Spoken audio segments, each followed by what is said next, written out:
这饮料瓶到处扔，这帮孩子。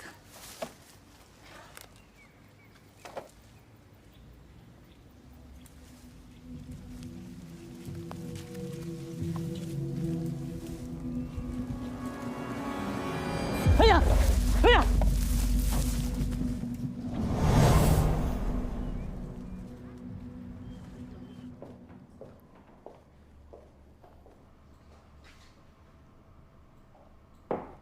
秦明，谢谢。哎喂，你就别动了，万一再扯着伤口怎么办？没关系，这都多久了，我都好了。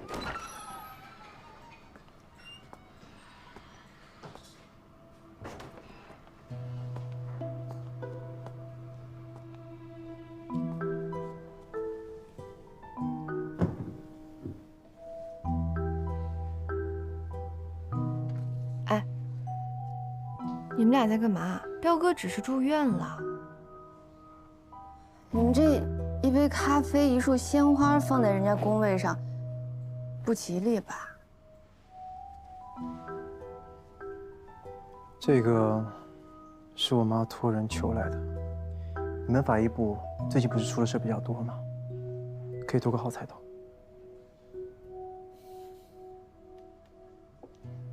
这算封建迷信吗？不算不算，这是林涛的一番心意嘛，代表着吉祥的祝福吧，收下吧。谢谢。谢了。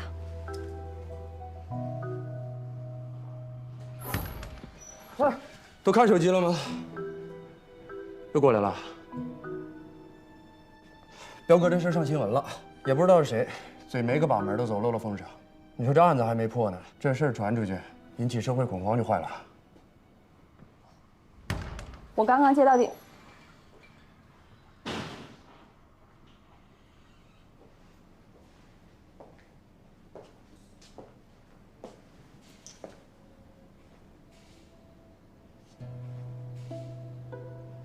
林涛，哎，最近经常来法医部门啊？想调到法医部吗？写申请，我批复。无论从哪个角度上看，林涛都不适合当法医。不过如果你真的想来的话，可以给环环当助理啊。还笑？老郑，这脸皮越来越厚了啊。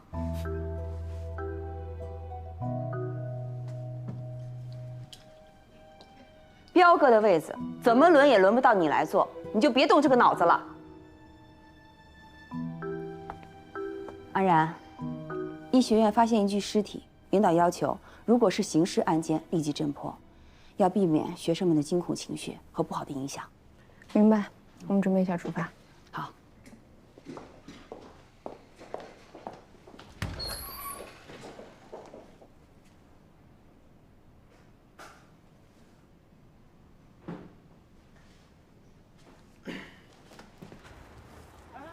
我跟你们说啊，这片区域有闹鬼的传说，一般人还真不敢随便处理。这种地方只会激起人的两种本能反应，一种呢是恐惧，另外一种呢就是杀戮欲。哎，那你说的哪种？我觉得吧，应该是恐惧。废话，当然是恐惧了。正常人哪有那么多杀戮欲望？行了，赶紧工作。说完了，那边。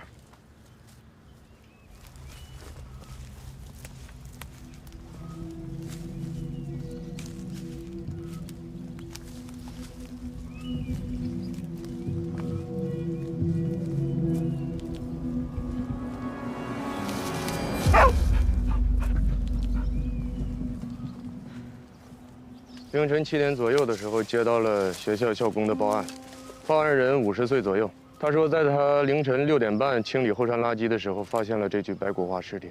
学校的监控都看了，没有问题。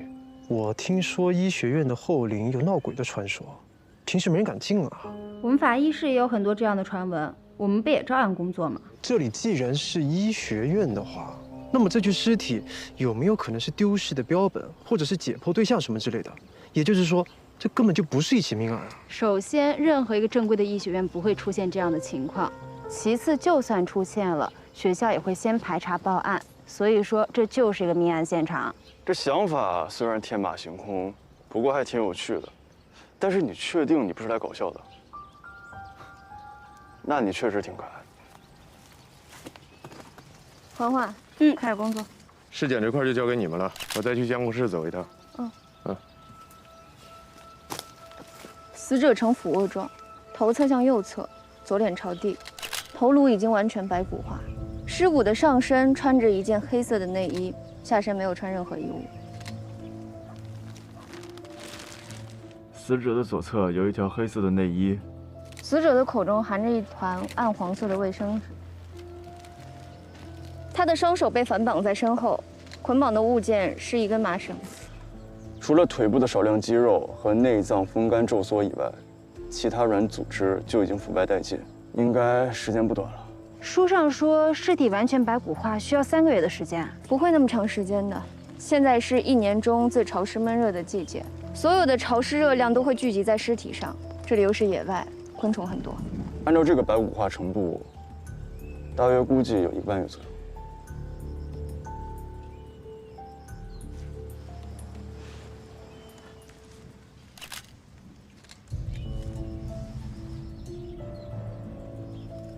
是那个电击连环凶手，是他干的。继续。等等，凶手用这3根竹签从死者的会阴处直接刺向了盆腔。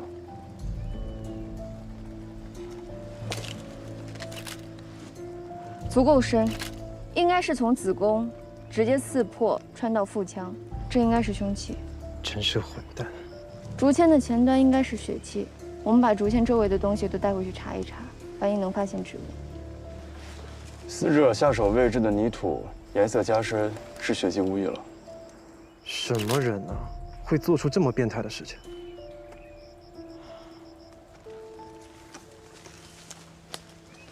豆蔻年华，真希望死者不是这里的学生。不管是谁，在遇害前都不应该遭受这么变态的折磨。只是现在刚开学，又是雨季，现场遭到了严重的破坏，我们想找到有力的线索更难。齐明，你在想什么呢？表情那么严肃。签名是他的，应该是他，但好像又不是他。那到底是不是啊？结束了。跟你们说个好消息，廖哥醒了，能做笔录了。还真是个好消息。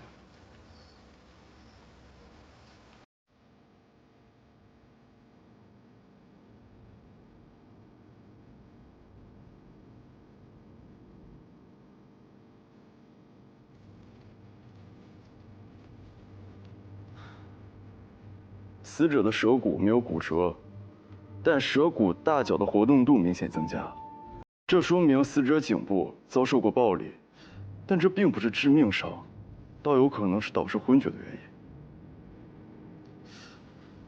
现在的问题是，死者身边的地面并没有挣扎过的痕迹。从耻骨联合面的形态可以看出，联合面平坦致密，沟起已经基本消失。背侧缘刚刚形成，腹侧缘和斜面侧缘已经初具形态，这就说明死者的年龄应该在30岁左右。从牙齿的磨损程度来看，应该也是差不多的年龄。现在已经基本可以确定，死者并不是在校女生，至少她不会是一个20出头的女孩。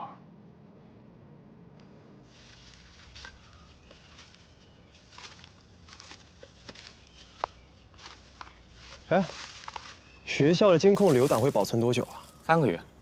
我需要所有监控记录啊，没问题。不过后龄的监控啊，放假前就坏了，我跟领导说了，但是领导放假了。那最近3个月到访记录总有吧？有，都准备好了。好，谢谢。可以收队了，辛苦了。辛苦了。哎，好，那我们去那边看看。行。哎，等等。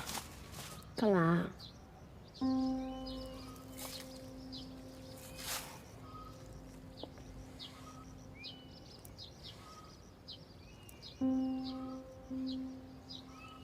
你看你，哭，树叶都落头上。我顾不了那么多了，这不彪哥不在吗？我怕有什么疏漏，只能以静补拙。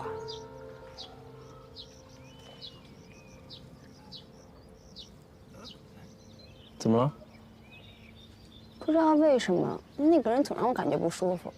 哦，他是学校的保安，帮了我们不少忙了。有没有什么新发现？唉，白忙活一场。几点了？是不是该去看彪哥了？走吧。我们刚刚得到消息，在龙帆中学发现的女尸首里面也有这个删除键，我们就怀疑嫌疑人跟袭击你的人是同一个人。彪哥，目前只有你近距离接触过嫌疑人，换句话说，你是唯一从他手里捡回一条命的人，所以你的证言至关重要。我没有看清嫌疑人的脸和特征，但从袭击的速度和力量上看，应该是个年富力强的男性，身高在1.8米左右，但是体重没办法判断。嫌疑人目标明确，他攻击我，并不是想要我的命，电击才是他想要的手段，这是属于他的意识。那你觉得凶手为什么要把你当成目标？ delete 删除，大概是因为我做了什么事儿，让凶手认为需要纠错和抹掉，才会有这样的签名吧。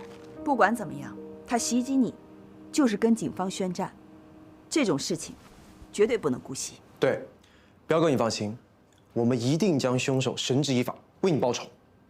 哎，你说这话。 听起来好像没什么毛病，但是怎么感觉哪儿都不对呀？绳之以法，为你报仇。我是不是还活得好好的？你瞎说什么呢？行了行了，都忙去吧啊！你好好休息。好。那师傅，我们先走啦。走了，彪哥。哎，再见。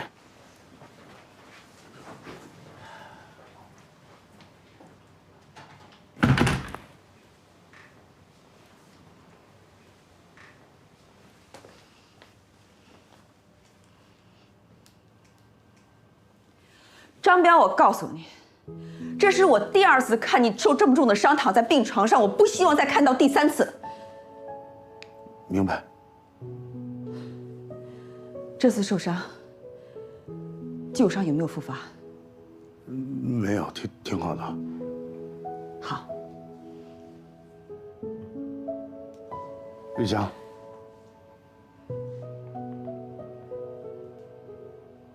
我有话想跟你说。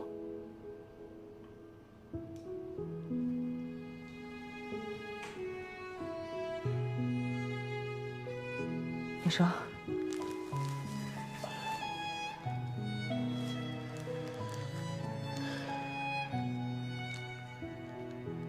离婚那天，在民政局门口，你转身就走了。其实我一直都没走，我在等着你回头。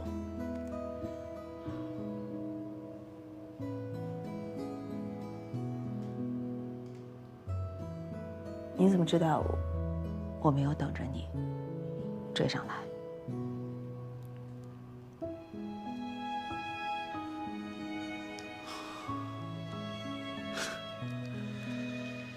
我真是死要面子活受罪。对，死要面子活受罪。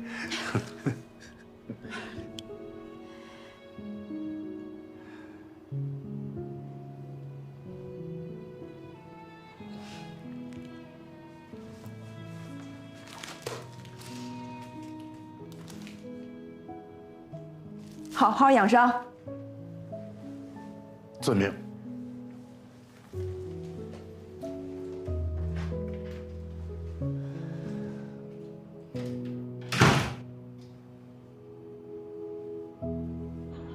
辛苦了，赵老师。哎呀，您二位才辛苦啦，一整天都陪着我们统计在校人数，水都没喝上一口。应该做的。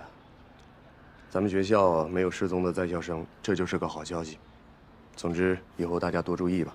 保安处已经下了死命令，24小时值班巡逻。行，那有事跟我联系。好的，您二位慢走啊。你慢走。走。关老师啊，你也辛苦了，早点去休息吧。主任辛苦，那我先走了啊。哎，拜拜。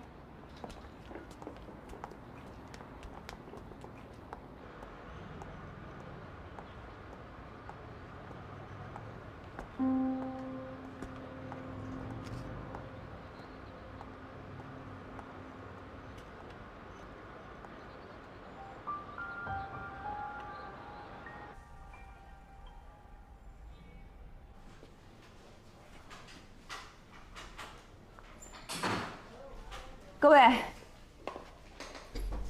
这2个案子必须马上侦破。就现在掌握的线索而言，我建议啊，并案处理。还好彪哥伤得不重，我们要从他那里找突破口。先并案处理吧，等有了新的方向再讨论。法医这边情况怎么样？女性死者，结合现场和尸检的结果，我们判断性侵犯损伤导致的大失血是这位校园女死者的致命原因。死者年龄为30岁左右，尸骨腐烂程度显示，死者的死亡时间是在5周前。30岁，那她不是在校生了。老赵呢，核实了全校的女性师生，经查证，全校只有7名女生在外实习，这7名女生已经打过电话了，剩下的全数在校。学校的监控出了问题，再加上最近是放假期间无人修理，所以我们在监控和出入校园的来往记录上，没有更多的新发现。如果要是社会人士的话，那搜寻范围就更大了。安然，继续。凶手在对死者行凶之前，曾扼其颈部，致其昏迷。这也就使得死者失去了求救能力，便于凶手将受害人拖入林中加以施暴。我们提取了死者的牙齿进行 DNA 检验，并入库对比，明天出结果。好，现在看来，受害者是在无意识的情况下遭受的非人虐待。希望我们能尽快抓到凶手。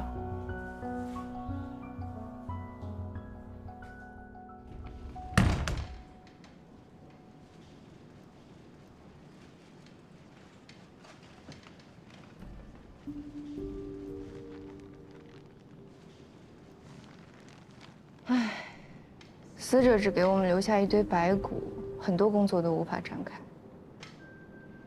要是彪哥在就好。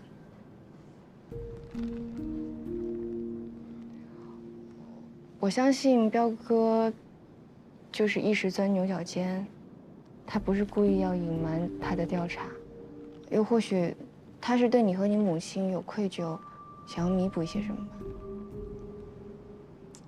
我们法医的工作呀，就是从结果推理出过程，动机呢，不应该让我们来想。你这是在抱怨？抱怨是一种无效情绪。各位法医老大，请你们快点吧！今晚好不容易说服老张给咱们加顿宵夜，再这么磨磨唧唧的，人家不接待了。顺便说一句，今晚我请客。这话说的才像个富二代呢。谢谢环环。哎，明明是我请客，干嘛不谢我啊？这还不简单？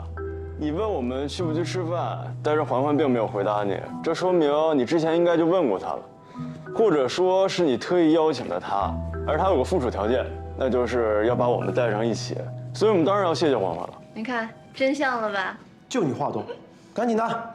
好了，你们先过去吧，我收拾一下东西，马上就过去。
送给你。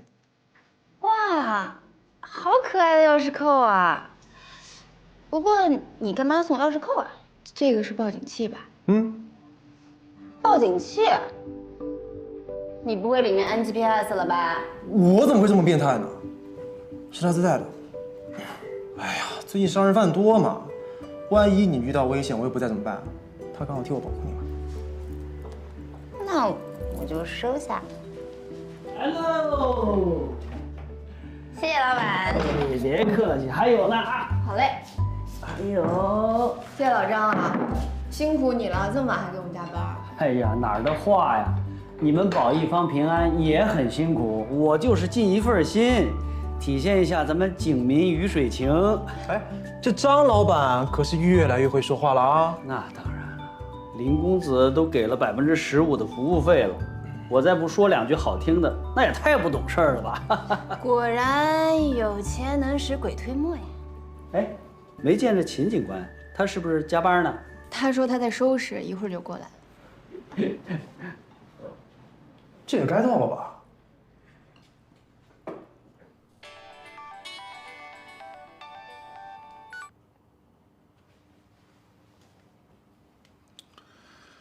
哎呀，非探视时间，打扰病人休息，你就不能顾及一下别人的感受吗？校园女尸案有没有兴趣看一下？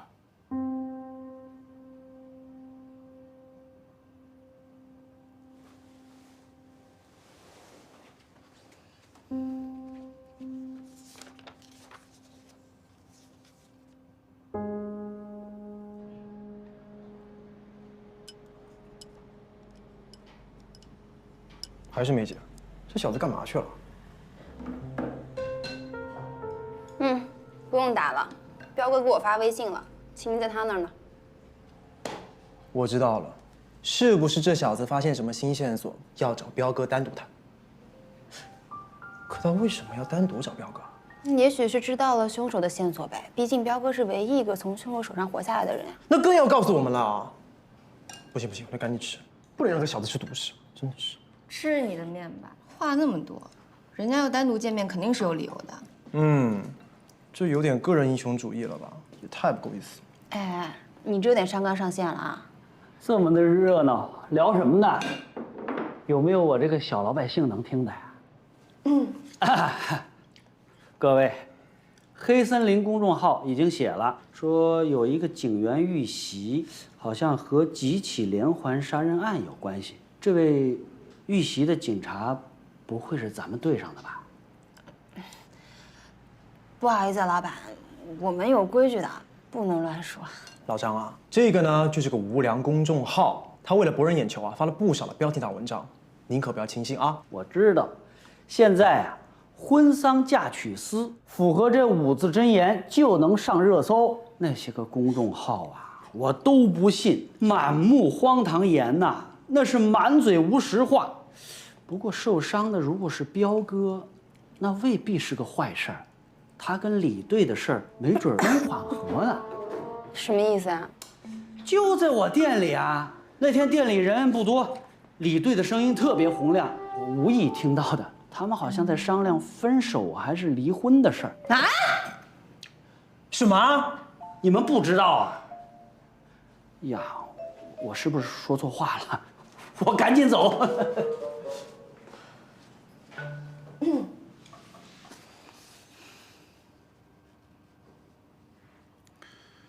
确实有一点不容忽视。电击杀手的作案手法虽然独特诡异，我母亲的案子并没有出现性犯罪的行为，可这起白骨案很显然，凶手具有强奸和性虐待的行为。之前的2起案子并没展示出性犯罪特征，但并不意味着电击杀手没有性虐倾向，是个疑点，但不足以表明杀手是同一个人。也有可能是模仿作案，所以我需要更多类比。相信你之前也做了不少功课，我需要你帮我判断一下。标字的全拼后面3个7，电脑的密码，在E盘里有个隐藏文件，文件名是 X， 里面有我搜集的所有资料。谢了。不客气。我还需要你帮我思考一下，为什么这个案子里会出现性虐待的行为？对于电击杀手来说，杀人过程没有偏差，没有犹豫，干脆直接，冷血果断。性虐待这件事情，完全不像是他的风格。电击和性虐的确不符合逻辑，也不是他会做的事儿。所以，死者遇到了2个变态杀手，不排除这种可能性。那么依你看，凶手的作案目标有什么样的共性？这个我还没有想清楚。好，那你好好休息吧，谢谢你的配合。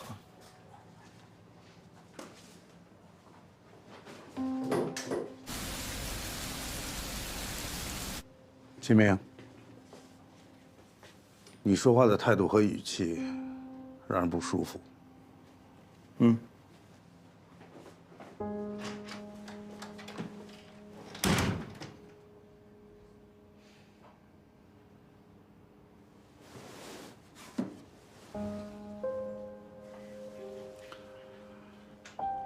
是我申请调一段监控录像，秦明住院期间的监控。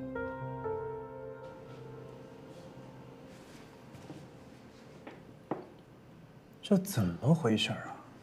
我九表姨居然跟彪哥离过婚！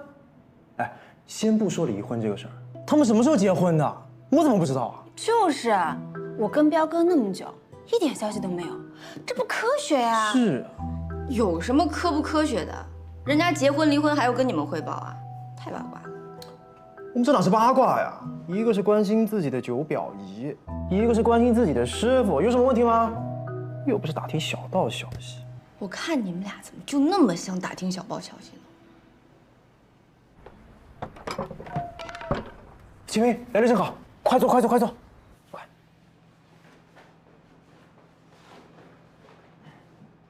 跟彪哥聊怎么样？他帮了大忙。哎，有没有什么突破性的进展？或者说有没有聊别的事儿？和我家九表姨之前的事儿？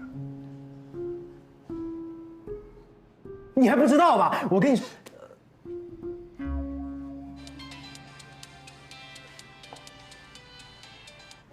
喂，要我们在一块儿呢，要一块儿过来吗？那你等我一下，接个电话。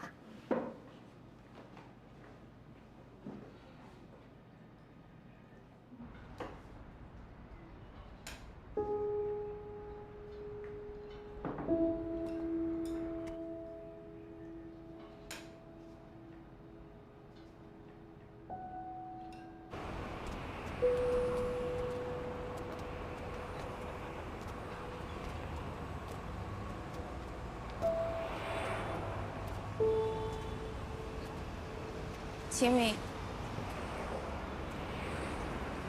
你说人会变吗？会啊，但改变是一件很累的事情。每个改变都会有动因，只要动因足够强大，就会促使人们改变。我觉得你说的对啊，一个人要改变是一件很辛苦的事情。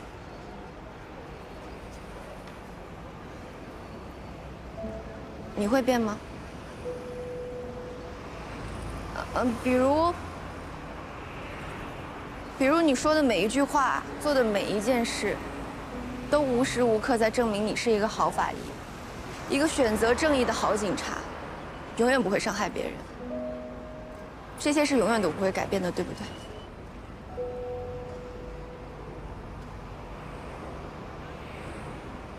黑与白，永远都是对立的。做出了选择，我就会坚持下去。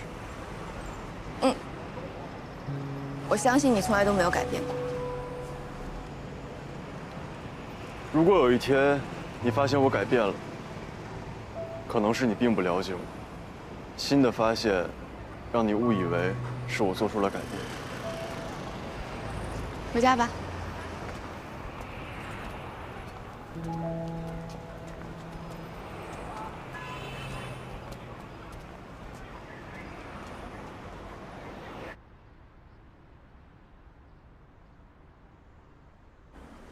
秦明，安然，早。早啊。运气真的是一件很玄的事情。大海里真的捞到针了。平时在 DNA 库里找匹配的人入海底捞针，这次啊，真给我捞着了。死者的身份确定了，是一个叫雪子的女性。雪子，不就是我们昨天晚上讨论过的黑森林公众号的创始人吗？所以你说这事儿悬不悬？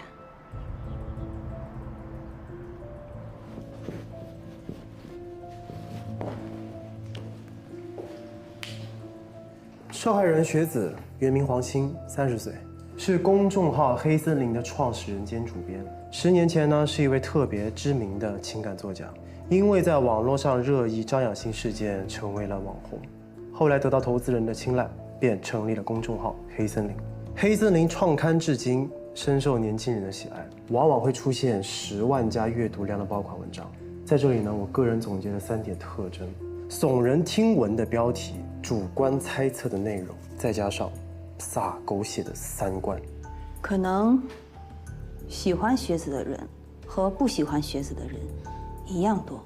林涛，你呀，回头再去一下黑森林公司，再调查一下。还有安然，雪子的姐姐大约在半个小时以后到。我建议啊，不要让她姐姐看到雪子的尸骨。明白。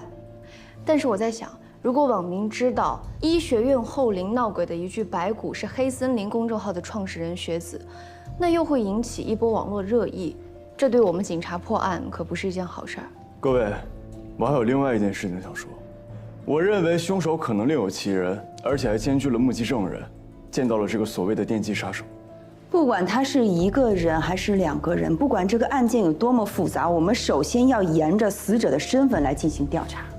可是，如果这另外一个凶手有星越的手段，那说明他很有可能会再次犯案，因为这是这类凶手的共性。都听到了吧？抓紧时间找到这个凶手。喝杯水吧。主任，你们都到了。这位就是雪子的姐姐。我不喜欢这个名字。我妹妹叫黄欣。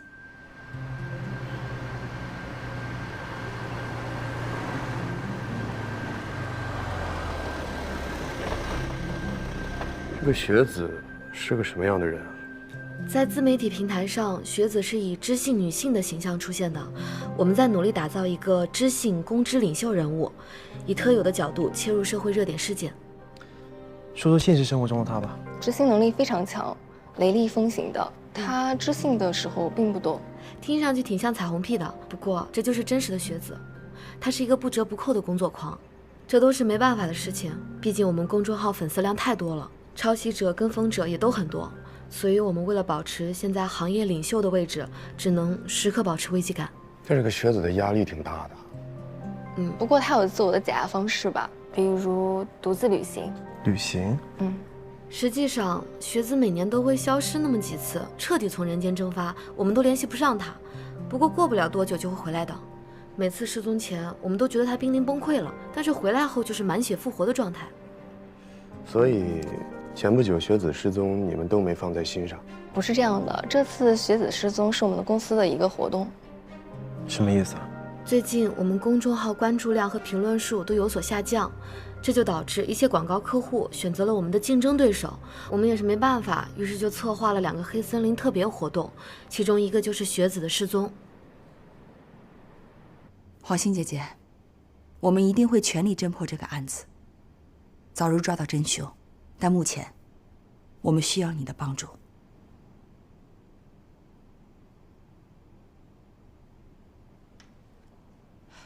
尸体已经完全白骨化，所以无法辨认死者。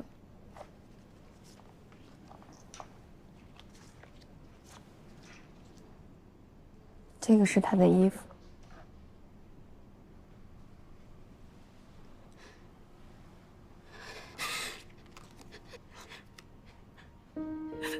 这是我陪他买的，这个是我陪他一起买的。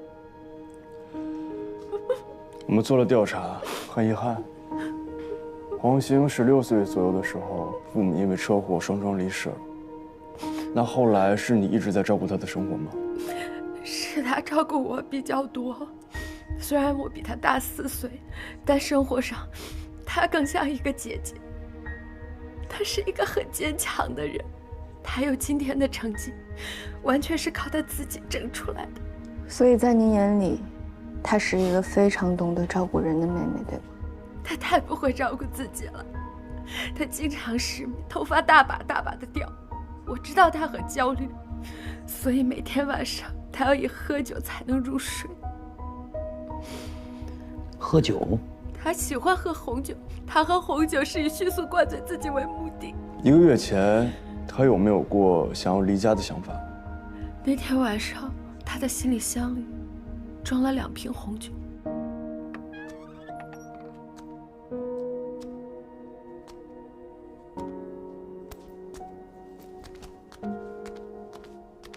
你这次出去要多久？可能10几天，可能1、2个月吧，我也说不好。你是遇到什么困难了吗？没有啊，工作上的事而已。你该找一个好男人嫁了。现在要找一个好男人的几率，比我出门头被花盆砸还低呢。你放心吧，姐，等我调整好状态，我又变成学子了。现在我是黄星，我也不喜欢这么软弱的自己。哎，等一下。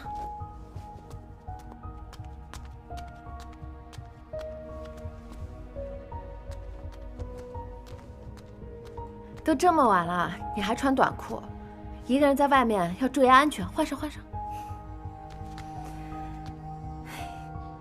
我知道了，姐，我只是想逃离这个世界一段时间而已，你放心吧。知道。从那以后，我就再也没有看见过他了。照您这么说，黄鑫会经常一个人出门，是吗？我知道。网络上攻击他的黑粉很多，所以他需要自己的空间，在他的空间里不需要任何人打扰，包括我在内。看来学子也挺不容易的呀。你们都看到他身为学子最坚强的一面，其实每个人都有 A、B 面，只是不愿意让人家发现而已。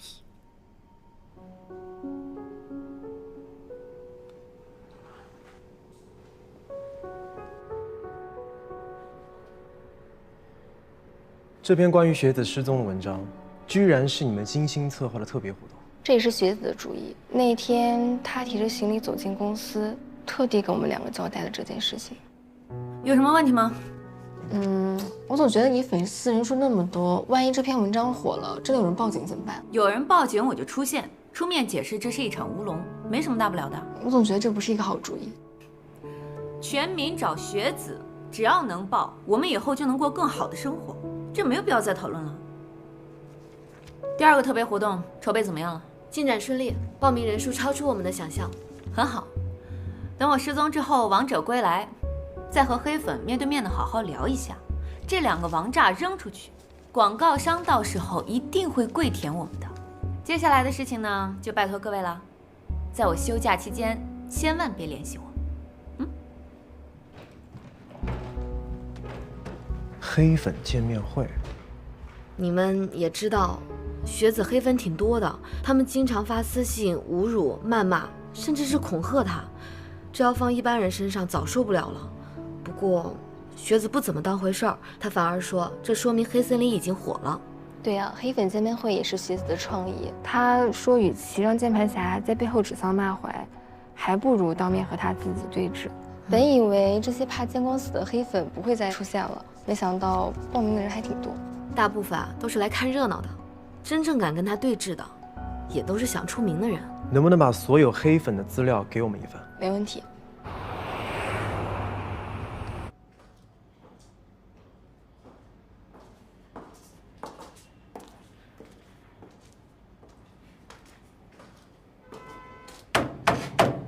关老师，关老师，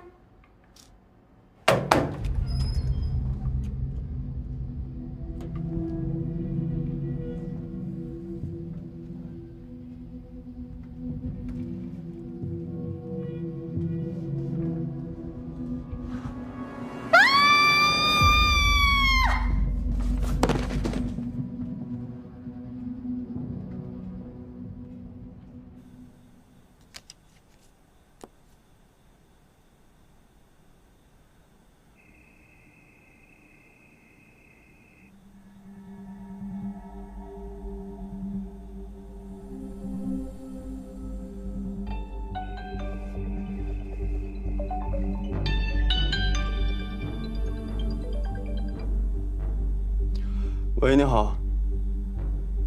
你在找我？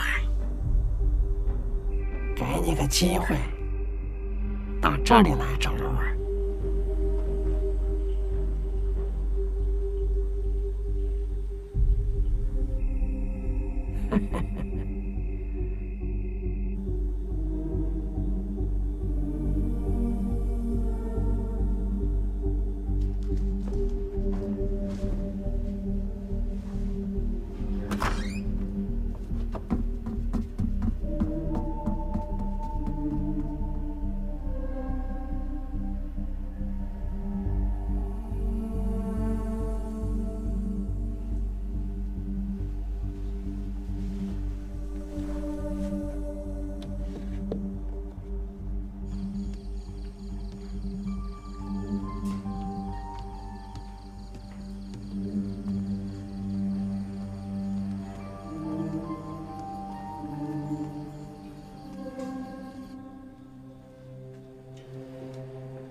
学子他利用了自己的休假时间进行炒作，并且他还和黑粉面对面的进行开撕，这两招真的太厉害了，热度、流量都有了，关键是绝对吸睛。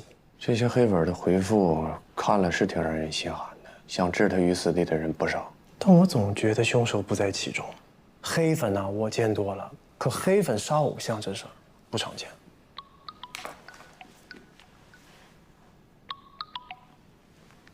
嗯，什么？好，我知道了。李队，怎么了？法医那边来了个消息，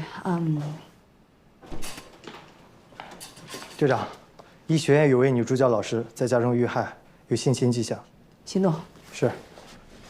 这样吧，队长，我去和他们法医部门的人说。不过齐明和安然好像已经回家了，我打电话让他们去。我来联系安然。你去找秦明，那小子还需要找吗？这有尸体的地方，他一定会在啊。各位，从现在开始，如果你们看到秦明，并且找到秦明，必须立即控制起来。为什么呀？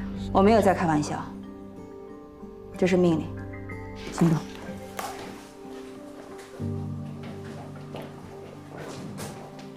控制。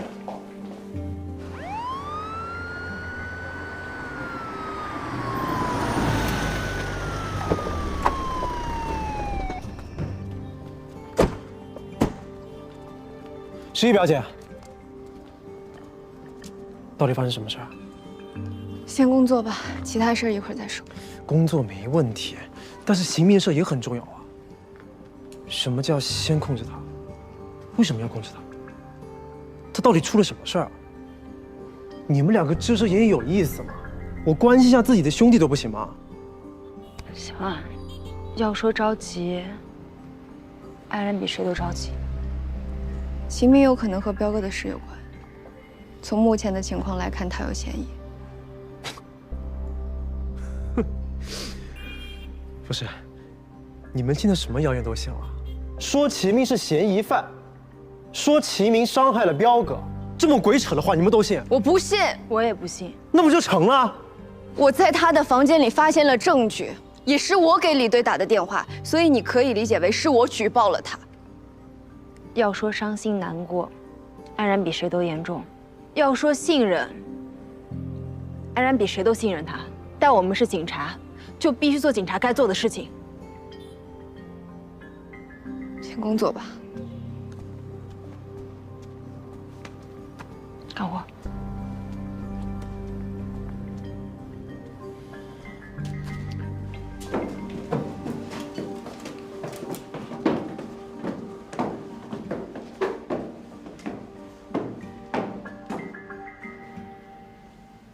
你怎么在这儿？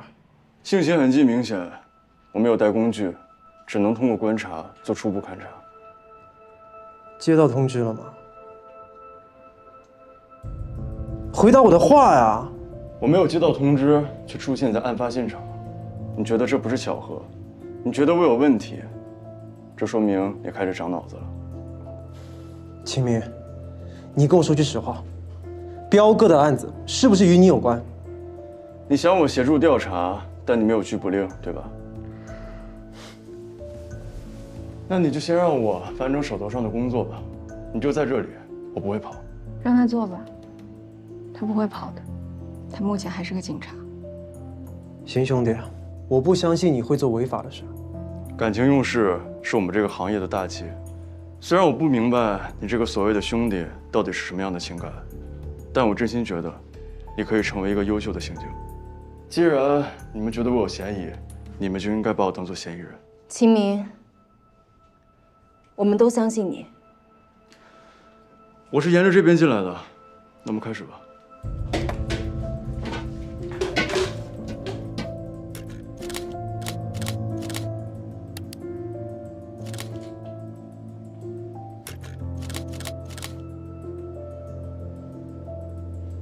窗户外面有铁栅栏，凶手是不可能从窗户跳进来的。门锁也没有什么异常。死者在死前遭受过性侵，不过需要进解剖室，对伤口进一步鉴定。没有连环杀手的签名。整个案发现场只有客厅有明显的打斗痕迹和血迹，其中最为明显的就是这个柜子上的血掌纹。这个不会是凶手的吧？这个血掌纹和死者手上的血迹范围一致，应该是死者的。我就知道，我们没这么幸运。或许我们是幸运的，有一个厉害的家伙会帮助我们，或者说是在利用我们。他知道凶手的情况。好了，我们做初步尸检吧。颈部有大面积切口，暴露了颈内容物，双侧颈动脉、颈颈脉，包括气管、食管，完全断离。颈部周围有大面积血泊，其中一部分血已经开始凝固了。额骨有明显的骨擦印，应该是粉碎性骨折。出血量巨大，尸斑非常浅淡，不易被发现。尸僵还没有在关节处形成，角膜还很透亮。死者的死亡时间，昨天晚上11点30分左右。你怎么知道？死者的手表指针不再转动，应该是和凶手在激斗过程中损坏了。上面的时间是11点27分左右。椭圆形的创口，没有创旧，应该不是常见的凶器。从作案手法来看，是电击杀手的可能性极小。不是他。这么肯定？就是他通知我来的。我采集到鞋印样本，除了死者之外，还有另一个人的足迹，鞋码是43码。关路未婚，屋内也没有发现其他任何男性的生活痕迹。这个人有重大作案嫌疑。你是43码，但关路刚遇害不久，秦明没有时间换血啊。我没有怀疑他，只是现在所有的证据都不利于他，我就怕。我们先回局里吧，刑侦那边估计有一堆问题等着我呢。秦明，没事了。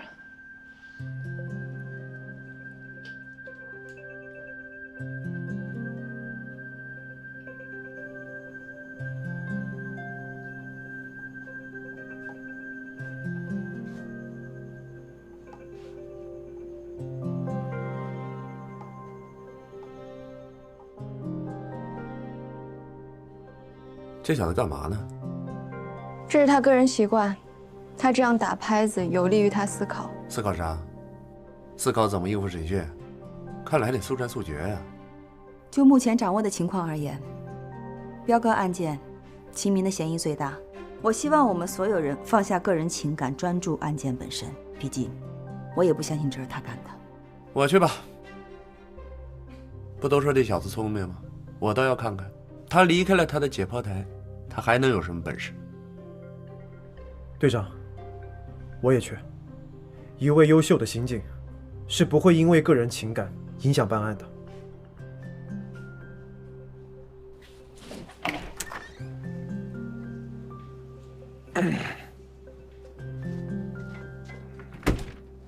谢明，环境熟悉吧？作为一名法医，你也参与过一部分讯问和询问的工作。行了，老赵，开场白就不用了，咱们直接开始吧。那你能不能告诉我，你刚才手在那敲，你在那琢磨什么呢？我是在想，他为什么要叫我去关路家？难道他和这个案子有什么关系？你指的这个他是谁啊？你别听他故弄玄虚，有没有这人还说不定呢。首先呢，经过尸检的初步判断，关路的死亡时间大概是在昨天晚上11点30分左右。那个时间段，我刚好在老张小处，林涛可以作证。咱们回去吧。老张，买单吧。好嘞。你确实又不在场证明，但初步判断不能做准。你是通过死者的腕表进行鉴定的，凶手完全可以处理腕表。假设凶手是你，你甚至可以对现场做手脚啊。那就等详细的尸检报告出来之后再做判断。我的足迹分析会证明我的清白。不过补充一句啊，你们的审问还有追问，确实挺到位的。谢谢。严肃点儿。我之所以会出现在那个地方，是有人叫我过去的。他用一个未知号码打给我，通讯记录里面有。手机来之前已经交给李队了，手机的密码就是我来这里报到的日子。我认为这个人很有可能就是电击案的连环杀手。欢欢，查一下报道日期，解锁。明白。但请尊重我的个人隐私，只看通讯记录。毕竟你们还没有正式的拘捕证吧？缓缓，我来吧。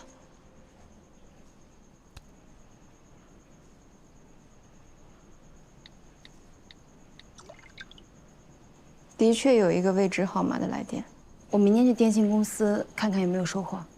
李队，我申请参加询问。秦明一直在回答林涛和赵队能想到的问题，他根本不给他们发问的机会，他保持在自己的节奏里。你去问，那能问出什么呢？他知道我们没有确凿的证据，那既然我们是明牌，就明到底，让秦明自己分析案情，帮我们完住这次询问。你让秦明自己去分析，他始终是个警察。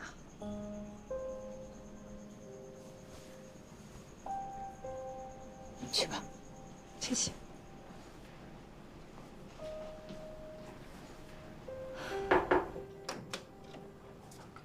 两位先离开一下，我想跟他单独谈谈。李队同意的。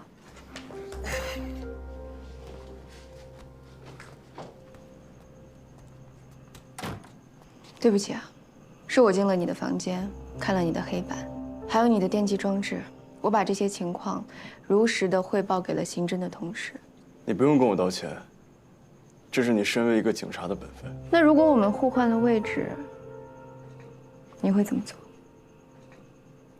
当然是和你做同样的事情，然后站在这里，问你为什么要这样做，然后呢？刚才我想明白了一件事情，杀害学子的人和杀害关路的人是同一个人，但他应该不是电击杀手，但我需要更多的证据来证明。你是说，是电击杀手把你引到案发现场？那他为什么要这样做呢？有两种可能，一，他是在炫耀他的作品，但我觉得这种可能性并不大。如果他真的想炫耀，至少应该会留下自己的痕迹。而对于性侵这件事情来说，本身就是画蛇添足。那第二种可能呢？他想帮我们抓到性侵杀手。他帮我们？没错，这个电击杀手高傲自大，他觉得他做的事情并不是犯罪，甚至是在伸张正义。而对于性侵杀手来说，他抱有极大的敌意。那如果按你这么说的话，他为什么不自己解决那个性侵凶手呢？他是在玩一个游戏，而我呢，就是这场游戏里最关键的一个道具。他享受这种操控的感觉，在他没有玩够之前，这场游戏是不会结束的。所以他是在邀请你参与他的游戏里。他是想看看我需要多久可以抓到凶手，甚至说，在抓到凶手之前有没有被他解决掉。看到我挫败、失落，他会很有成就感。他是想证明他自己比你强吗？他是觉得我永远不可能斗得过他。这个凶手，他很了解你吗？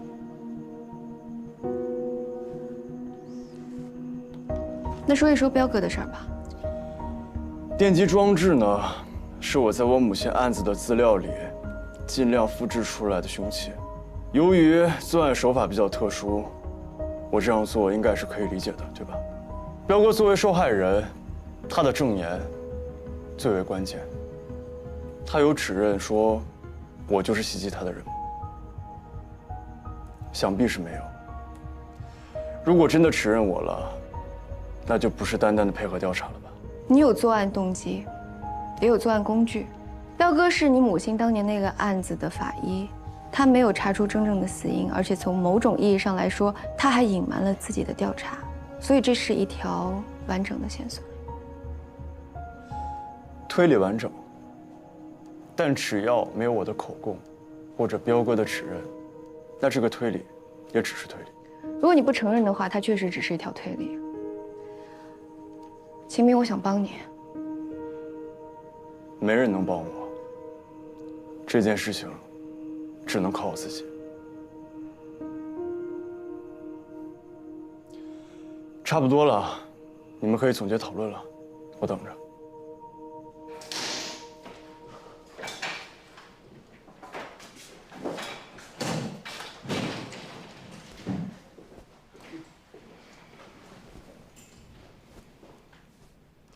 如果真如齐明所说，性侵杀手和电击杀手不是同一个人，那就解释了这段时间很多悬而未决的问题。也就是说，真正的凶手是电击杀手，但不知道为什么最后得手的是性侵凶手。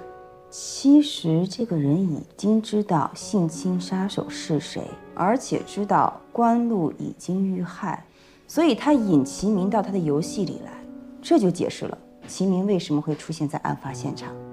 我还是那句话，把秦明昨天的出行时间表和检验报告拿出来做一下对比，才能确定他是不是真的与关露案无关。齐明的嫌疑解除了。根据足迹分析，嫌疑人的鞋底足迹跟齐明不同，但他还是袭击彪哥的嫌疑人。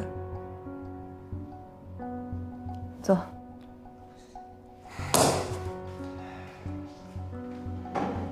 秦明刚才说了一句话，他说电击杀手让他参与到游戏当中去，是不是有可能电击杀手对秦明特别感兴趣？说下去。秦明一直在追查他，是不是说明秦明对电击杀手也很感兴趣？我不知道啊，我就是有点害怕。我怕秦明走火入魔了。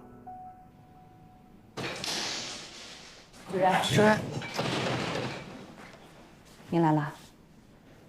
我们部门的人都被你叫过来问话了，我能不来吗？都坐吧，都坐吧啊！我跟彪哥已经沟通过了，他无法确认袭击他的人就是秦明，秦明也没有承认，对吧？我们找到了作案工具。当然，齐明也给出了一个相对合理的解释。李队长，我这个人吧，平时呢只愿意管自己一亩三分地的事儿，刑警的事情啊，我实在是不愿意插手。但是秦明现在是我的人，所以说我有必要表达一下我的意见。既然没有证据，该配合的都配合了，差不多了吧？主任，我们是刑侦。这人有问题，我们就得盯着。这好办呀。安然同志，到。我命令你，从现在开始，一刻不离的给我盯紧了秦明，别让他跑喽。配合了吧？既然是配合工作，没有必要停他的职吧？可齐明是警察，他出现在了关路的案发现场，那就让他自己把自己摘出来。这件事情我已经向局领导汇报过了，局里边领导也是这个意思。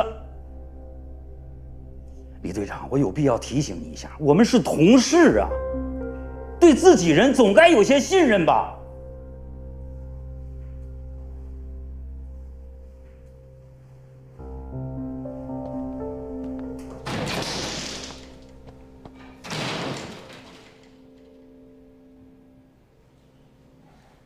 仔细的查看询问记录，齐明给的情况非常重要。是。散会。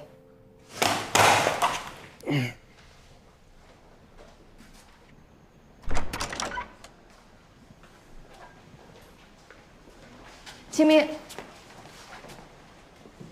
辛苦你了。你也辛苦了。这次你别怪我。陈主任是你找来的？这2件事我都没做错，我都是在尽自己的本分。让你们担心了，对不起啊。如果你还有精力的话，那一起尸检吧。你的事儿太复杂了，得一件一件解决。走吧。现在是早上8点10分，开始尸检。别害怕，我们是来帮你的。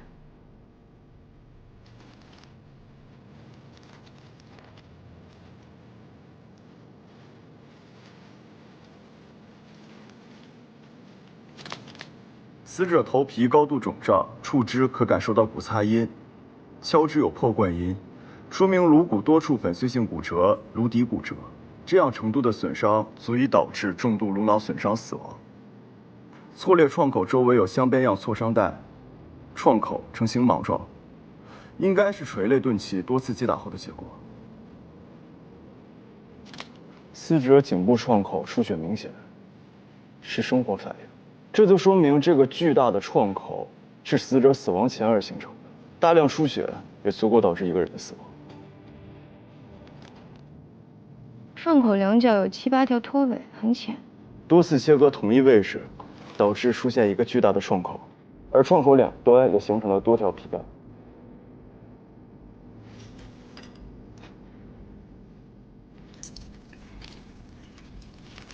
死者左侧颈动脉有破口。刺创深达气管，伤到了声门附近的软组织，这种程度的伤害足以让死者失声。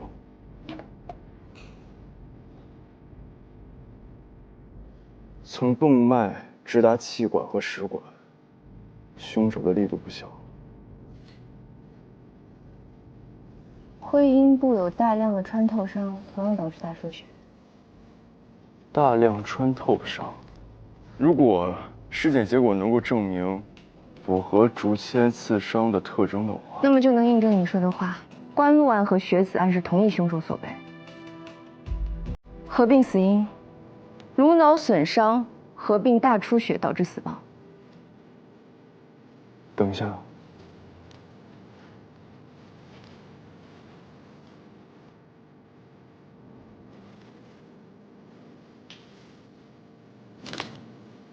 竹签纤维，我们先去一趟现场吧，我怕黄文一个人应付不过来。你们继续吧，现场交给我和环环。彪哥，你回来了。陈主任跟我讲过了，现在人手紧张，我提前复工。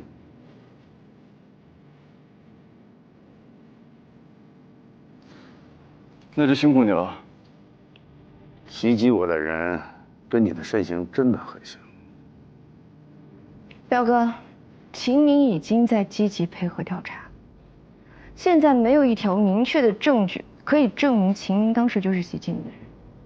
你不用顾着他，是不是他我会调查清楚，无论是谁，我都不会放过。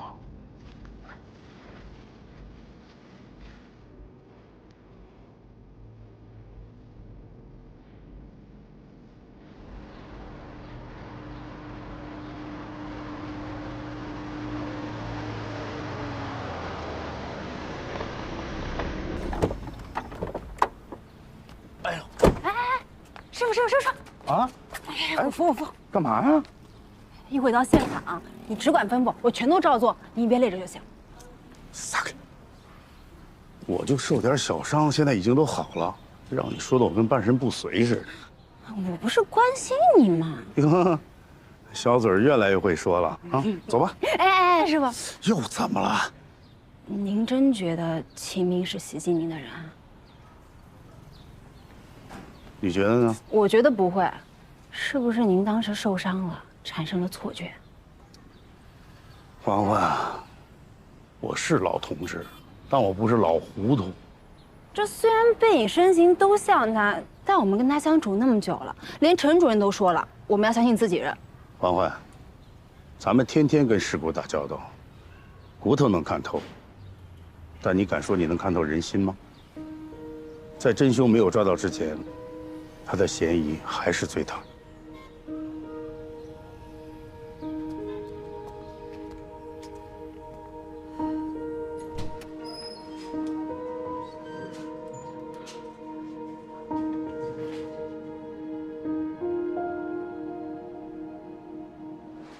师傅，您在想什么呢？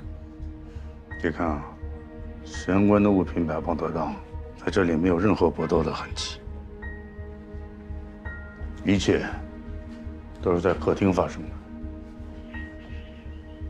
所以说，凶手不是敲门而入，而是跟死者一起进入。难道说是熟人作案？不排除这种可能性，但问题是，玄关区域没有任何搏斗痕迹。但是死者的血掌印为什么会出现在桌子上？死者穿着外出的衣服，却换上了拖鞋，会不会是？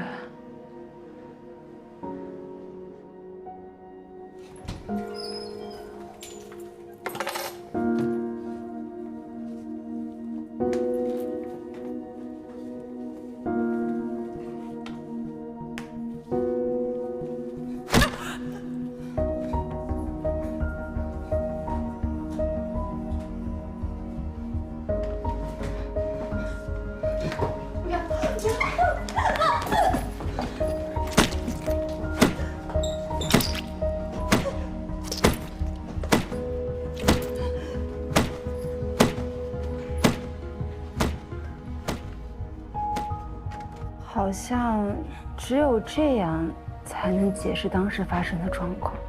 有点道理。但凶手为什么不在小区外没人的地方动手，非要进门才动手呢？也许凶手是想在关路家找什么东西，图财害命。如果凶手和死者是熟人，那对方为什么不找一个更隐蔽的地方，比如说医学院后面树林里动手，杀了人之后拿到钥匙，然后再入室盗窃？也许凶手是不知道关路家在哪儿，或者是不知道他是一个人住还是跟人合住，所以就跟着他，看看他家的位置，或者是他家有几个人。不排除你说的这两种可能性，但会不会还有第三种可能？第三种，凶手提前藏在房间内。我先说好消息，死亡的时间跟你们推断的基本一致，前后误差不超过半个小时。这个时间，秦明有不在场的证明。死者关路，24岁，医学院助教，家住医学院北侧同安里小区503室，两地相距1公里，步行10分钟。尸体情况如何？死者是合并死因，颅脑损伤合并大出血死亡。他的身上有多处的致命伤，凶手呢用锤状钝器反复的击打他的头部，而后再用竹签反复的刺激他的会阴部，导致其大出血。一个人要杀另一个人，会携带两种工具吗？也许是凶手早就想好了杀人步骤，也许是凶手对竹枝有什么特殊的癖好。竹签没有锤子能够置人于死地，总之不排除凶手会携带两种作案工具的可能性。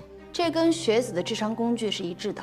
雪子和关路都是单身女性，遇害前都遭受过变态式的性侵犯，但是死者的后背皮肤和皮下组织并没有挤压的出血痕迹，不符合性侵的特征啊。阴道擦拭物的检测显示经斑遇蚀阳阴性，那也就是说，凶手并没有对死者进行性侵犯。其实性侵犯呢，不只是性器官的接触，有一些少见但是也非常变态的性侵方式也在其中。经查验，死者的会阴部有多处严重的穿透伤。这也太变态了吧！我觉得呀，应该是电击杀手在行凶的时候恰巧碰到了性侵凶手，导致电击杀手并没有得手，而性侵凶手呢看到了他的整个作案过程，又看到了濒死的学子，但他没有施救，反而激起了他的变态欲望。我认为我们应该尽快找到性侵凶手，我担心电击杀手会施以死刑。根据已有线索，必须立即找到这个人，不管是谁，都不能凌驾在法律之上滥用私刑。现场勘验情况有没有发现？有，但还不足以下结论。但有一点可以断定，不管凶手是谁，他对学校的环境非常熟悉，不排除凶手是在校人员的可能性。这关路老师啊，他刚进入社会，他身上还有学生气呢，他对这社会啊没有防备。他这人啊，对所有人都非常好。那尤其是我们保安室，他时常给我们来送水果呢。你知道我们这些当保安的，这社会地位很低，一般人不愿意搭理我们。那他不一样，他说他爸都是当保安的，就把我们当兄弟姐妹呢。这不到3天时间，就发生了2起命案。这我这当保安队长的，这我有责任啊！这那个，您先冷静一下啊。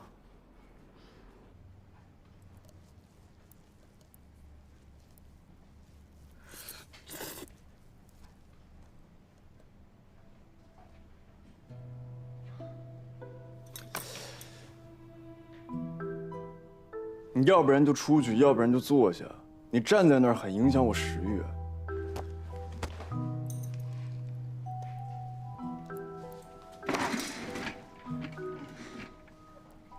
生我气了啊？你呢，只会让我头疼，不会让我生气。你居然不生我气，是不是心里没有我？亏我把你当兄弟啊！行，那我生你气了，行了吧？我说你这人怎么这么小气啊？我询问你，完全是尽我警察的本分。那你到底是让我生气还是不让我生气啊？嘿嘿，生气就说明把我当兄弟了。你们俩开小会啊？是不是生我气了？那你告诉我，我到底是该生气还是不该生气啊？哎，谁该？坐。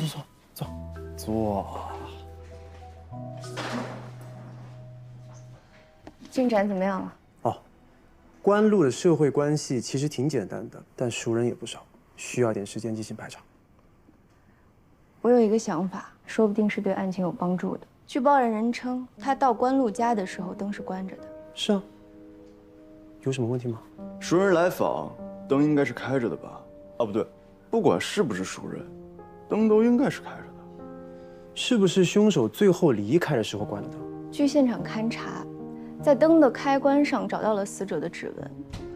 死者当时穿着便衣和拖鞋，那他进家门换鞋的时候，第一时间应该会先开灯吧？死者回到家之后，没有来得及换衣服，也就是说，案发时间应该是开灯后不久。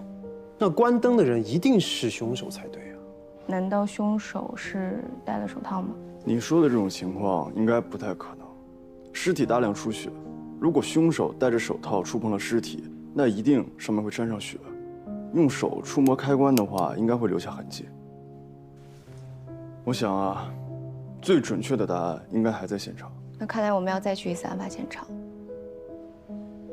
哎，我看这个时间不早了，要不然我们先回家，明早再去吧。走吧。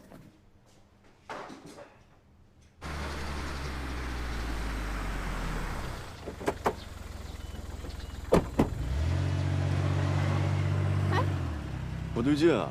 真的是啊，走那么着急干嘛？难道赶着去和欢欢约会啊？我说的不是林涛。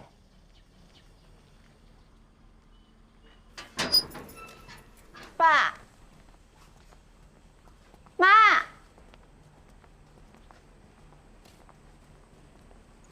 我们回来了。你看，这些餐具并没有被使用过的痕迹。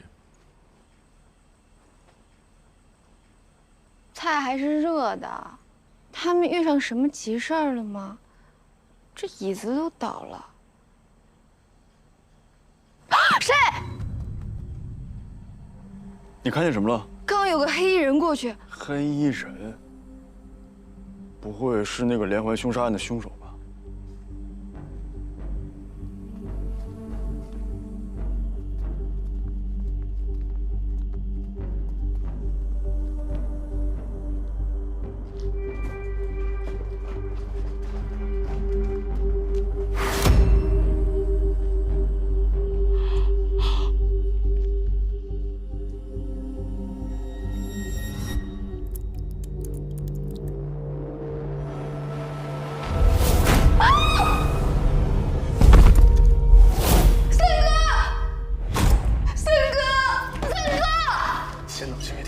凶手可能还在现场，我先带你出去。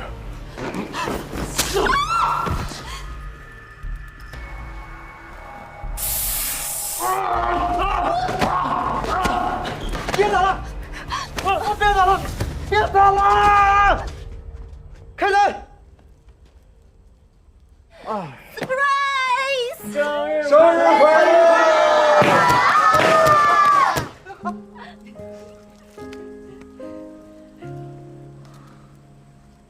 生日快乐！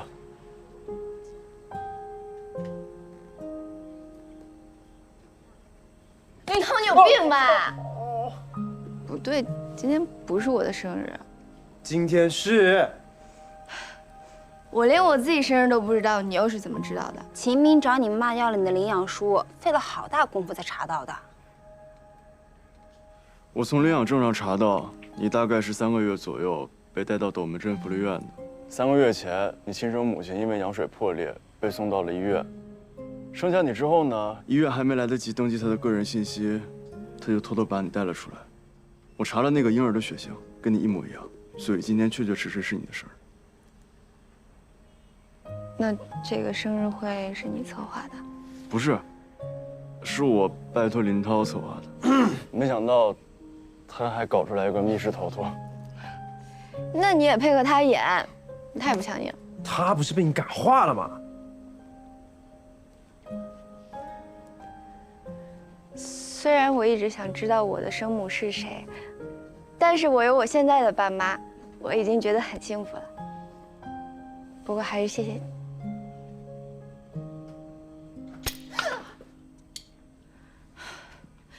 林涛，你有完没完？不是我。会不会跳闸了呀？跳闸？怎么了吗？我在想，案发当天，关陆家是不是也跳闸了？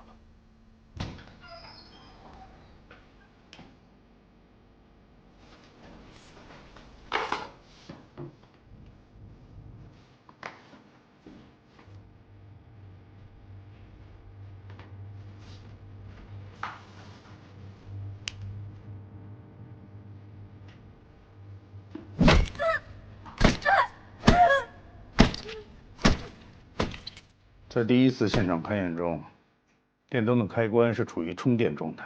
假设你的猜测没有错的话，凶手在作案前关闭电闸作案，行凶之后怕留下犯罪痕迹，所以又把电闸拉开了。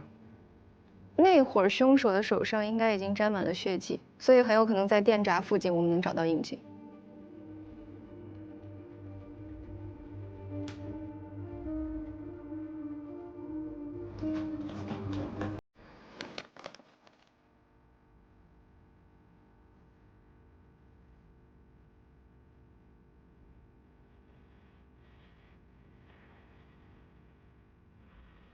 清晰、新鲜，这应该就是犯罪分子留下的痕迹，这是重要证据。人为拉闸的可能性很大，所以只剩下最后一种可能，也就是我们之前的推论。首先，死者提前到达作案现场，埋伏在这里。死者回家后开灯，发现灯不亮，以为是跳闸，然后换鞋。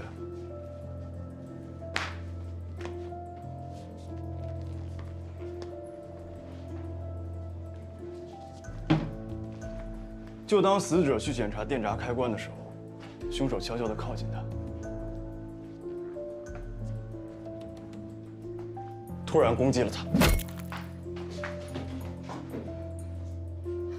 死者因为受伤，所以手扶了柜子，留下了血掌纹。就当凶手想要再次发起攻击的时候，死者奋力反抗。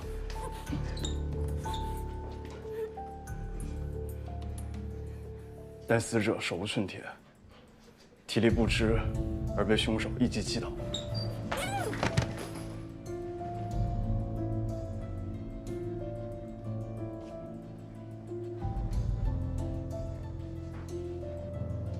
凶手恐其不死，于是用竹枝对其下部发起了强烈的攻击。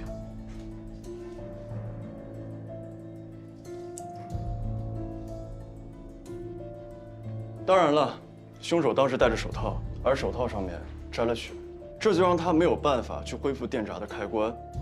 但他并不想让我们知道他提前到达过作案现场，所以他必须要想办法解决开关的问题。于是呢，他摘下了带着血的手套，用手恢复了电闸。虽然冒险，但他赌的是我们查不出他打开电闸和关闭电闸的伎俩。他认为我们不会查到电闸箱的头上。这样解释的话，关于灯的矛盾就全都解开了。提前关掉电闸，看来有周密的作案计划，说不定已经盯上周老师很久了。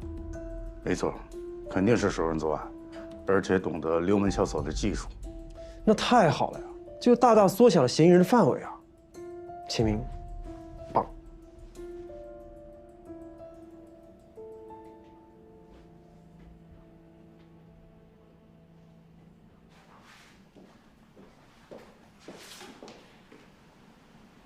我们到医学院走访，了解了关于学校后林闹鬼的事情。2年前从学校论坛传出来的，散播这个谣言的人呢，是一个叫老大哥的用户。我们通过网监部门查到了这个老大哥的 IP 地址是医学院保安处。对，我们忽视了保安这个群体，其实，在我们的潜意识里，还是把保安当成了我们的盟友。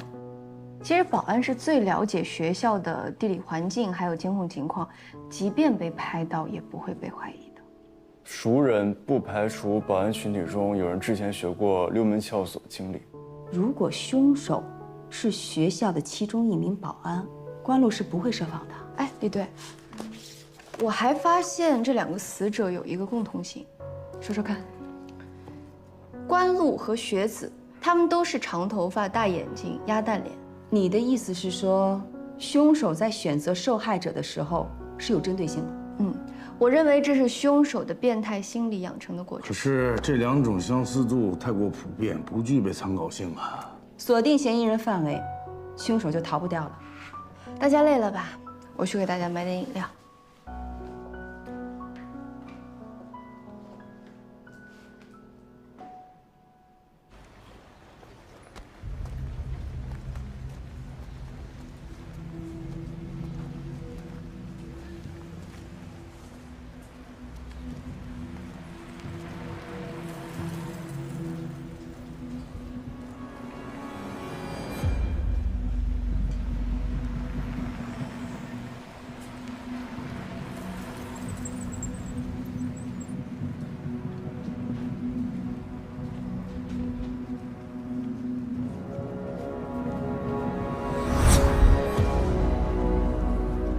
学子案发当晚，巡逻的保安都有哪几个人？是我们保安一队的，有韩东、孟山、赵石，还有张大使和徐德来。关路老师案发当晚，他们都谁不在岗？他们5个都不在，其他人呢24小时在岗。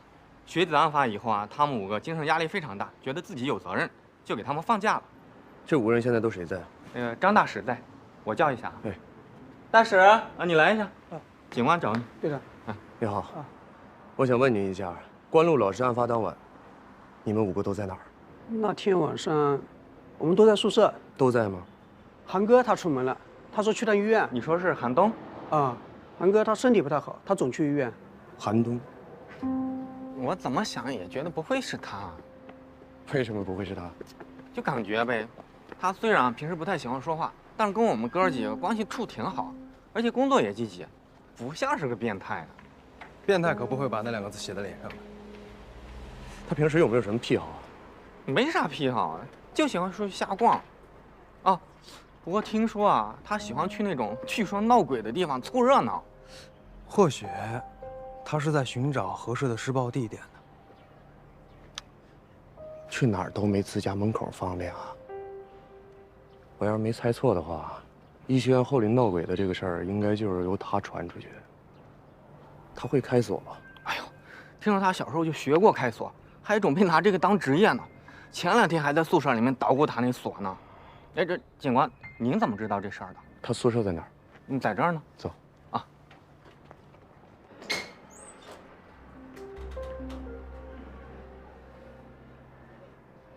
哪张床是他的？啊，这个。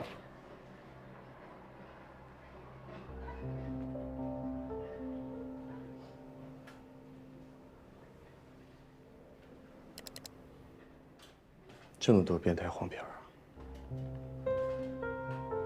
赵队，鞋底的磨损程度和分析对比相符。那里面。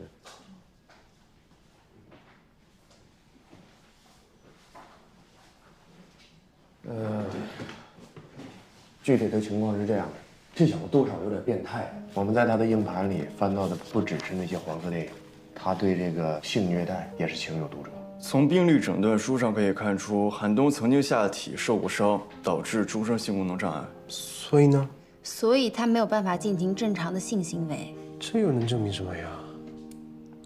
比如说，韩东长期处于生理需求而得不到满足的压抑里，那他只能通过性视觉的强刺激或者猥亵行为来满足自己的性兴奋。所以说，性虐待对于韩东来说是他得到满足的重要途径。你干嘛啊？这种话怎么能这么轻松地说出口啊？我们是在讨论案情，希望个别同志呢可以认真严肃地对待。他符合嫌疑人特征。请进。查到了，这个叫韩东的人曾经暴力殴打并囚禁过他的前妻，当地的执法部门留有记录。还有一个情况，他的前妻在坐牢，诈骗罪。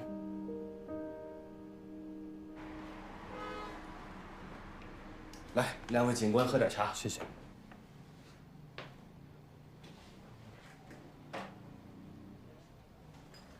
要不是因为这门亲事，我和我弟也不至于现在僵成这样。你们看，我这只瞎了的眼睛，就是他亲手打坏的。韩东有暴力倾向吗？都是被他老婆逼的。他以前老实本分，不善交际，从来也不惹事儿，跟谁说话都客客气气的。说说韩东的婚事吧。 5年前，我妈得了大肠癌，老太太就想着临死之前能让我弟给她抱个孙子。当时有个客人说他们老家有一对母女，他们家穷的连锅都揭不开。您好，说只要给3万块钱彩礼，谢谢啊，就愿意把闺女嫁过来。我们家胡林呢是初中文化，初中毕业之后啊，他就一直跟着我在家里干点农活。这孩子啊，平时也不太爱说话。 他今年呢25岁了，孩子他爹啊去世得早，所以这孩子的事情呢都是我在做主。妈，我弟也不爱说话啊，那挺好啊，挺般配的，都不用谈。介绍人跟我们说了，只要给闺女3万块钱彩礼，他就过来。要不我们先给您5000定金，您看怎么样？3万，那介绍人可能弄错了，我们说的是13万。 13万，再想想办法。我弟是做保安的，手里有那么点积蓄，可大多数都给我妈治病了。我经济条件也不好，只能借他5万。可我弟呀，可也不知怎么了，就偏偏喜欢上那个胡玲了。后来我们又借了6万，他们俩领了证之后，这钱也就到了赵秀兰的腰包里。很快他们就办了婚事。 我弟每天起早贪黑，就想着赚钱，赶紧还账。夜里还得想着造人，就想趁着我妈在闭眼之前，让他抱上孙子。可是，事情完全不是我们想的那样。我回来了。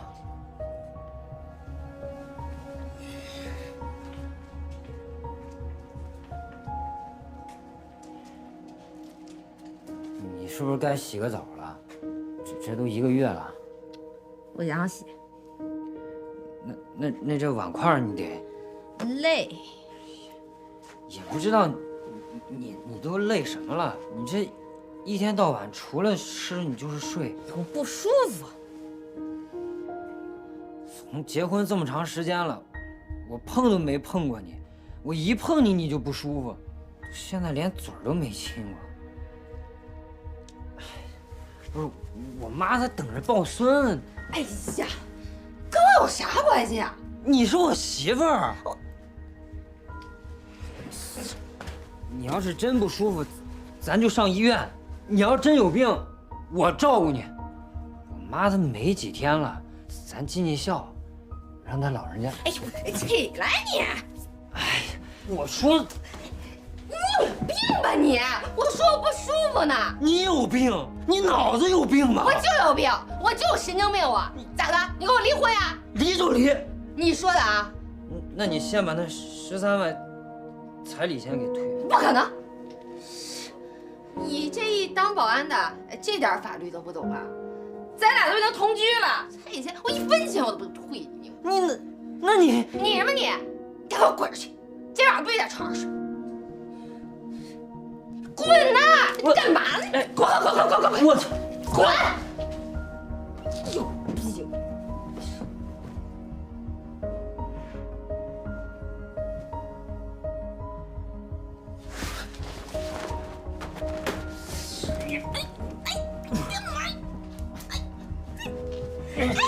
你起来！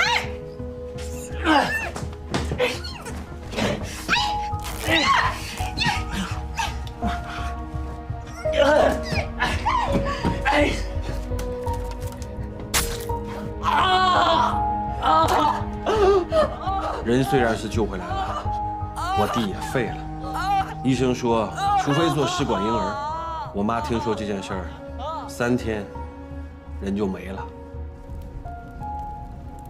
后来，我有个客人跟我说，这种事儿就是报警也没用。不是有一种说法叫婚内强奸吗？人家胡玲啊，是正当防卫。哥，我自己家的事儿，我自己办。我弟呀，也不想报警。后来，我也不知道他们怎么了。你好，是你报的案吗？哎呀，是我。我弟呀，这都1个月没消息了，我是真怕出事儿啊。别着急，咱们先进去看看再说。哎，这怎么这么臭啊？这什么味儿啊？这是。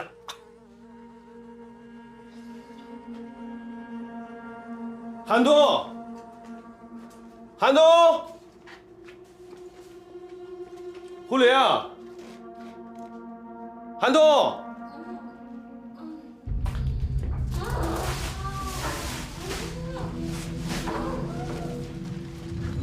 啊？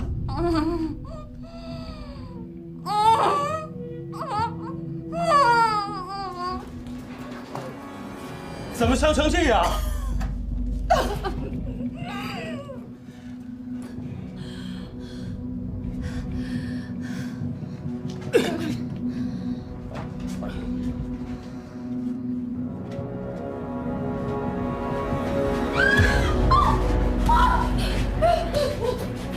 韩东，你干什么呢你？这都是他自找的。不是，你救他干什么？你们是不是有一腿？你疯了吧你？胡说什么呢？你们都欺负我，你们都和他有一腿是不是？你们都欺负我是吧？你先冷静一下。你们都欺负我！冷静点。你们都欺负我！你们都欺负我！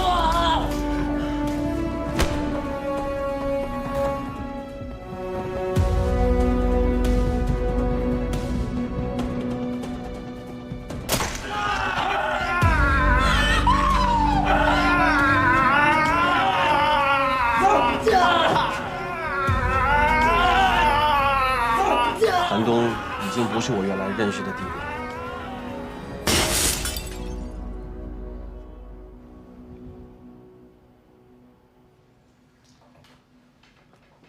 这个犯人的情况有点特殊，身心都受到过极大的摧残。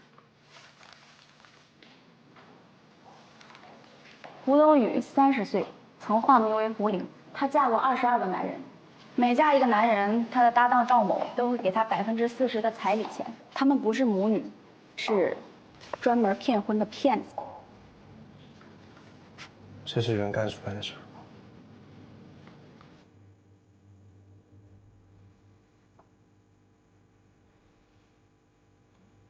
是我的事，有结果吗？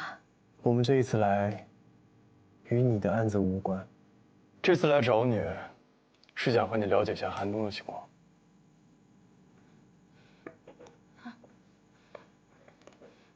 韩东是个疯子，性变态。现在提起他，我还在发抖。我不想聊他。希望你能够积极配合我们的调查工作，协助警方调查是立功表现。那你们想知道什么？从头说起吧，越详细越好。我跟赵蔚兰是同村的邻居，我俩都是寡妇，但骗婚的生意是他提出来的。还是老办法，不洗澡，不干活，不让男方碰你啊，以免怀孕。要是这男方还是不嫌弃的话，咱就装疯卖傻，逼他退婚。知道。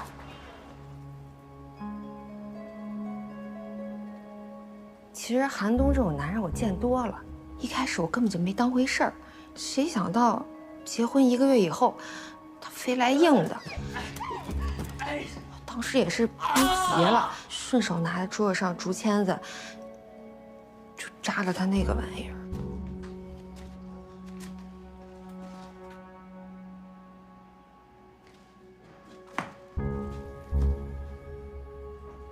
韩东跟疯了一样，一巴掌就上来了，把我给打懵了。等我醒来，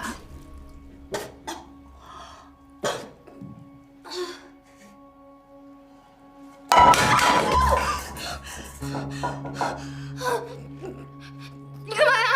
啊！你给我松开点！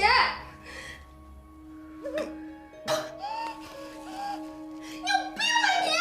你给我松开！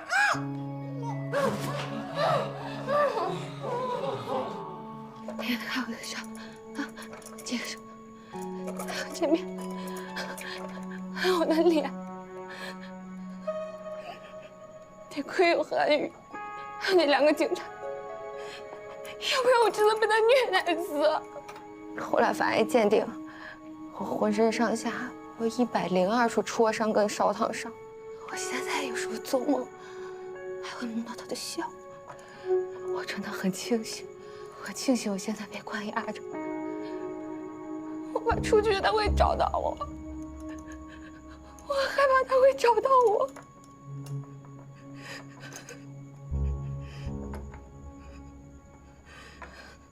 竹签，他用竹签对受害者实施性虐，很可能是报复他的妻子、婚姻和不幸的生活。韩东在买妻后遇到了骗婚团伙，遭受了情感和生理上的双重打击。我认为，这是韩东的作案心理。目前为止，我们联系不到韩东，能找的地方都找了，可就是没有他的线索。畏罪潜逃了。我们正在调查学子的案子，可这家伙又做了关路的案子，你觉得这是畏罪吗？你的意思是他已经在寻找下一个目标了？我担心的是，他已经找到下一个目标了。都是长头发、鸭蛋脸、大眼睛。我们那天在医学院后林出现场的时候，韩东在不在？黄文和安然怎么还不回来？不可能吧？是我。出事了！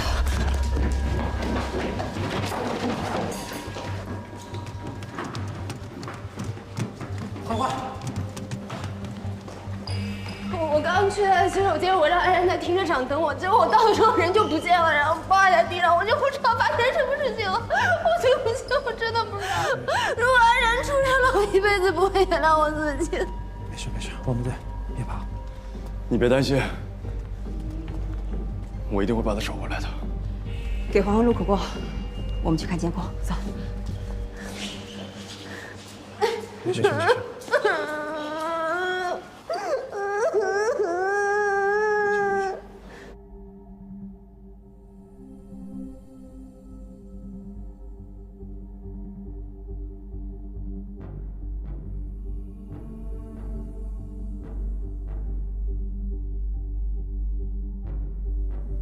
人呢？就这么消失了吗？还有别的画面吗？这个位置是监控的死角，看起来这个人很了解我们监控的布置。调出车辆进入医院前的画面，前后半小时内所有车辆的出入情况一并调出来。没问题。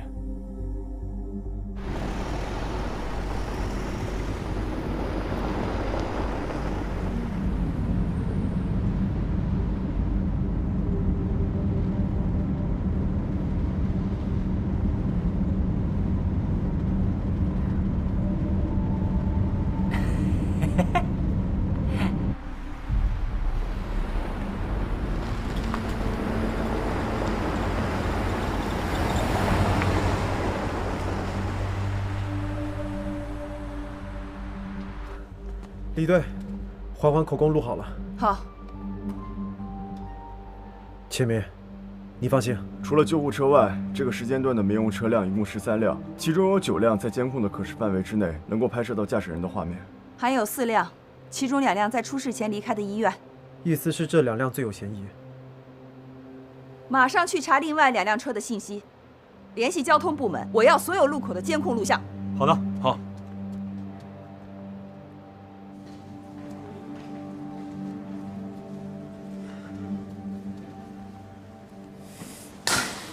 等我抓到他，看我怎么收拾他。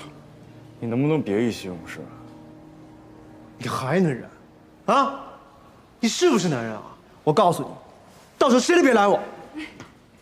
其中1辆车在市里，联系了车主没有问题，另外1辆车出了城。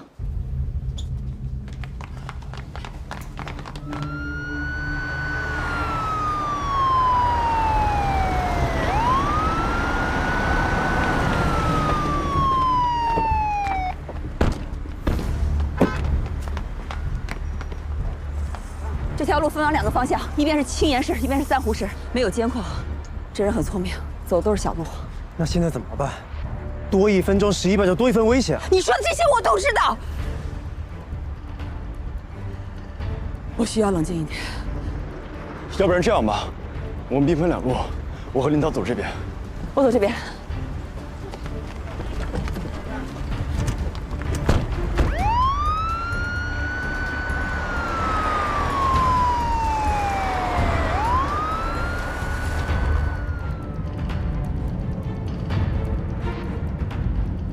是不是搞错方向？没看到那辆车啊！停车！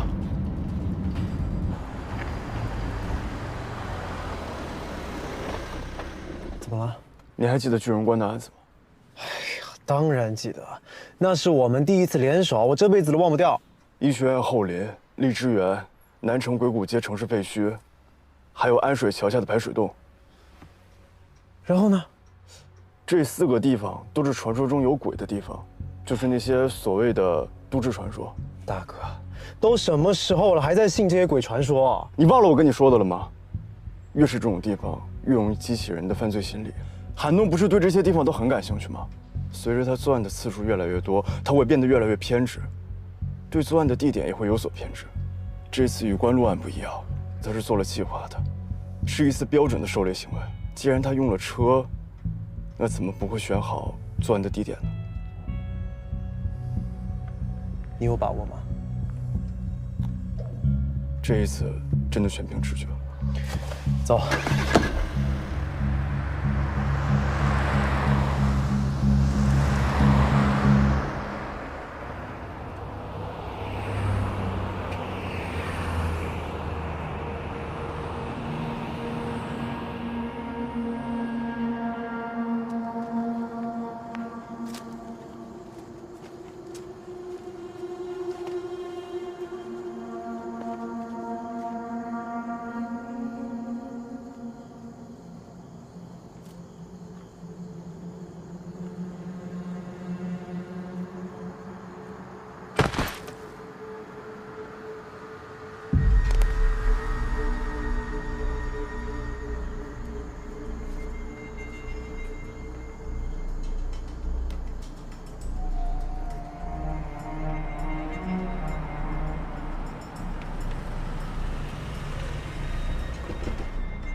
就那辆车，分头行动。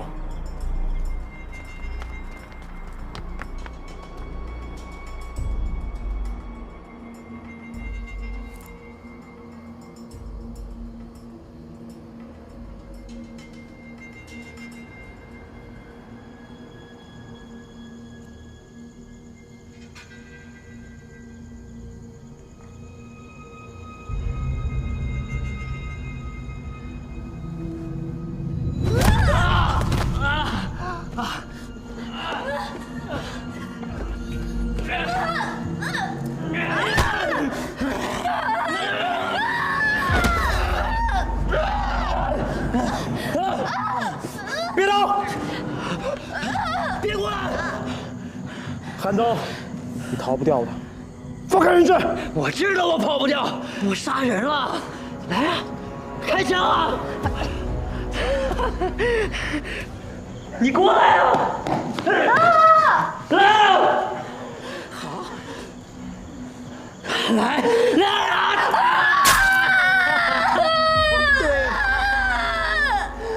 对，疼成这样才爽嘛！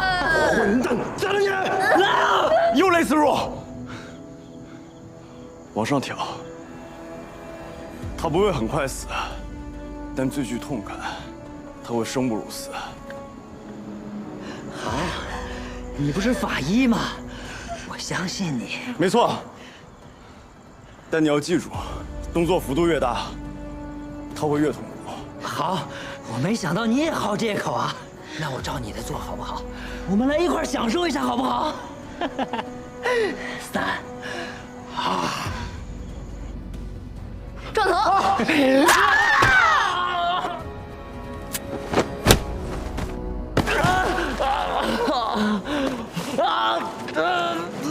开枪！别开枪！我胳膊断了！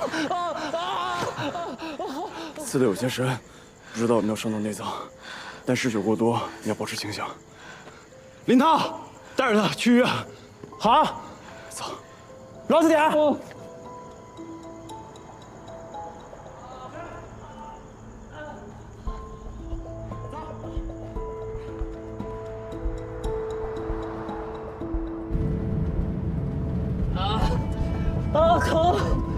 竟然突然太疼了，我也得见医生，快去！别说话，老实点。石表姐，你怎么样？